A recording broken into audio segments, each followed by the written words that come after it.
Details about the Messiah's 1,000-year reign.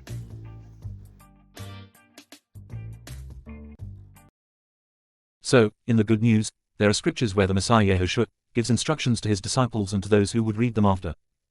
And he's talking about the end-time events. But there could also have been a fulfillment of some events in Matthew 24 during the events of 70 AD. But I want to focus on what some people are calling the short season. This is listed in Matthew 24 verse 22, and except those days should be shortened, there should no flesh be saved. But for the elect Sarke those days shall be shortened. And it is also written in Mark 13 verse 20. And except that Yahovah had shortened those days, no flesh should be saved. But for the elect Sarke, whom he hath chosen, he hath shortened the days. He indicates that unless those days were shortened, no flesh would be saved. So later on, in the book of Revelation, we see the counterpart to that shortening of time. That will be when the Almighty establishes his kingdom. I believe this is in Revelation chapter 20 verse 2. He seized the serpent, that ancient snake, who is the devil and Satan, and bound him for 1,000 years. 3. And he threw him into the abyss, shut it, and sealed it over him, so that he could not deceive the nations until the 1,000 years were complete. After that, he must be released for a brief period of time. Why will the Almighty allow the Satan to be released, especially when he already knows what the outcome will be?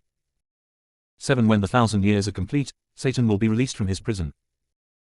8. And will go out to deceive the nations in the four corners of the earth, Gog and Magog, to assemble them for battle. Their number is like the sand of the seashore. 9. And they marched across the broad expanse of the earth and surrounded the camp of the saints and the beloved city. But fire came down from heaven and consumed them. So this small season is taken from the days that will be shortened. There are a few years that the Almighty takes off from the 6,000-year period that was given for humankind to have rulership over the earth. We know the adversary usurped Adam's authority until the earthly ministry of the Messiah reset the authority.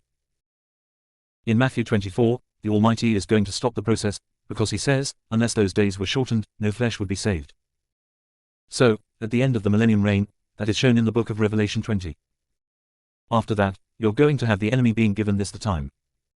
Who's going to give him this time back? The Almighty. Because his ways are higher than our ways. And his thoughts are higher than all thoughts. According to what Isaiah chapter 55 shows in verse 8 and 9. And he also delights in a right weight and a just measure.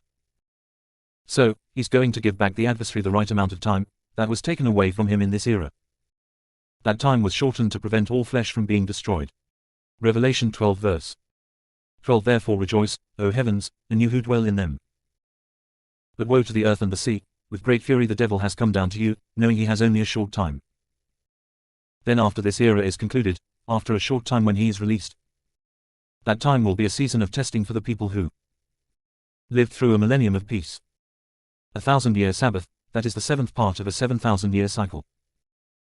The Hebrew calendar year is calculated as 5,786 beginning on the 21st of September 2025. Some people believe that the current season of turmoil in the world is the short season that was written about when the adversary will be released. But that time has not yet come. Question. How can you prove this for yourself? The answer. 1. There has not been a full 1,000 years of uninterrupted peace on earth. Research that for yourself. 2. Yahushua the Messiah has not yet established the throne of rulership on earth, of which it is written in Isaiah chapter 2 verse 3. And many peoples will come and say, Come, let us go up to the mountain of Jehovah, to the house of the God of Jacob. He will teach us his ways so that we may walk in his paths. For the Torah will go forth from Zion,